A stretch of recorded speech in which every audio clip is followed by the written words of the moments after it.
All right, welcome. If you're a leader, you know the world is in constant flux. So, how do we build resilience? Well, for this briefing, we're going to look at a group of people who are, honestly, masters of adaptation, the Xennials. So let's just get right to it. Here's the question every single leader is wrestling with right now. How do you mentor for resilience when the world is just constantly being disrupted? We think the answer, or at least a big clue, lies in a very specific, kind of fascinating case study. Okay, here's our game plan. First, we'll introduce our case study, the Xennials. Then, we'll dig into the two massive forces that shaped them, that great digital shift and the 2008 economic meltdown. We'll see how all that created this kind of paradoxical mindset, and, most importantly, what you can actually do with that knowledge as a leader. So who are we talking about?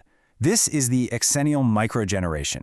These are the folks born roughly between 76 and 85, kind of sandwiched right there between Gen X and the Millennials. And their whole life experience offers this incredible model for understanding how to adapt. I mean, just think about this for a second. We're not talking about going from an iPhone 12 to an iPhone 13. We're talking about going from a rotary phone to the launch of the very first iPhone. That's not an upgrade. It's a complete reality shift. And it happened right when they were most impressionable. This was the first major event that really hardwired resilience right into their DNA. So let's dive into that first big challenge. We'll call it the Great Digital Shift. And this wasn't some slow, gradual change. For them, it really felt like a sudden break in the timeline. And it just happened to hit at a really significant moment for their brains. Just look at this progression. Their childhood, completely analog. No internet, boredom was a normal part of life, and you had to figure out how to solve it yourself.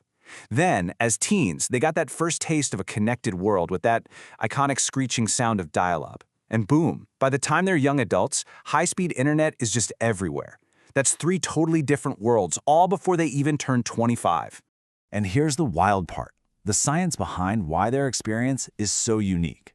All of this chaos, this massive technological change, it was happening while their prefrontal cortex, the brain's command center for adaptation, was still super flexible, super plastic. What does that mean? It means they learned the new digital world like a native speaker, but they never ever lost their accent from the analog world they came from.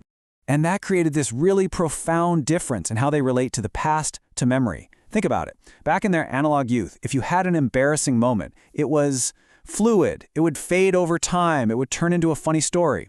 But today, for anyone growing up fully digital, that same moment is permanent. It's indexed. It's searchable. It's out there forever. Xennials get the psychological weight of both of those realities. So, what do you get when you put all that together? Well, you get this unique cognitive adaptation, something we can call technological bilingualism. This bilingual person is kind of a secret weapon in the office. They get the value of deep focus, a face-to-face interaction.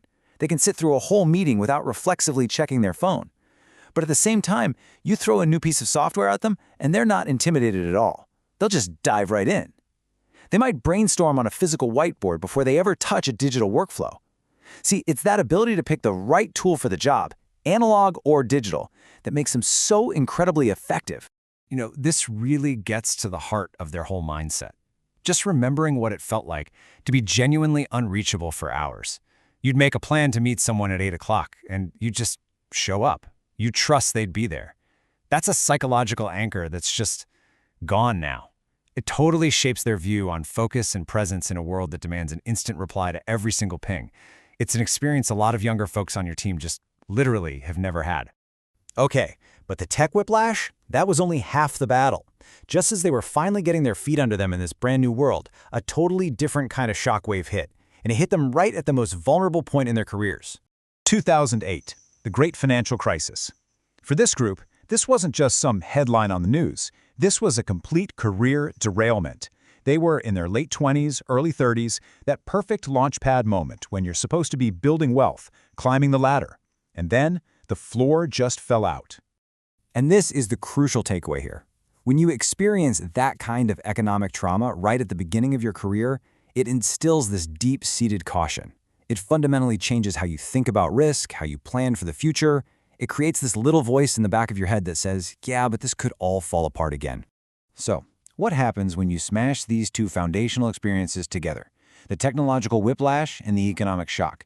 Well, you forge this really unique, kind of paradoxical psychological profile. It's like they have two operating systems running at once. On one side, you've got that classic Gen X skepticism. That comes from an unsupervised analog childhood where you had to figure stuff out on your own. But on the other side, you've got this core millennial optimism. They came of age when the internet felt like this amazing, hopeful tool that was going to connect the whole world and solve huge problems. This is why their approach to things like social responsibility is so interesting. They're deeply skeptical of corporate jargon, but they're genuinely optimistic that a really well-designed plan can actually make a difference. And so, somehow, they live right in the middle of that paradox, and they're comfortable there. They can be doubtful about big, grand promises, but incredibly optimistic about practical solutions. They can be fiercely independent, but also amazing team players. They're fluent in both digital and analog. All right, so what's the point of all this? What does this case study really offer us as leaders? Well, it gives us an actionable blueprint, a way to mentor resilience in any team, no matter what generation they're from. Okay, here it is, the blueprint. Step 1, actively value your bilingual thinkers. These are your natural translators who can bridge gaps between different teams and ways of working. Step 2, mentor for balance. Actively teach your teams when a quick face-to-face chat will solve a problem way faster than 100 back-and-forth messages. Step 3, acknowledge career shocks. Really understand that someone who started their career during a massive downturn is going to have a totally different relationship with risk. And finally, and this is the big one, champion adaptability as a core skill. It's not some generational quirk. It is the key to survival in today's world. You know, if there's one thing to take away from all this, it's that the environment you grew up in doesn't have to be your destiny. The Xennial experience is living proof that you can go through a complete rupture of your world and not just survive, but actually synthesize the lessons from the before and the after to become stronger and way more resilient. So I'll leave you with this one question to take back to your team. Forget the generational labels for a second.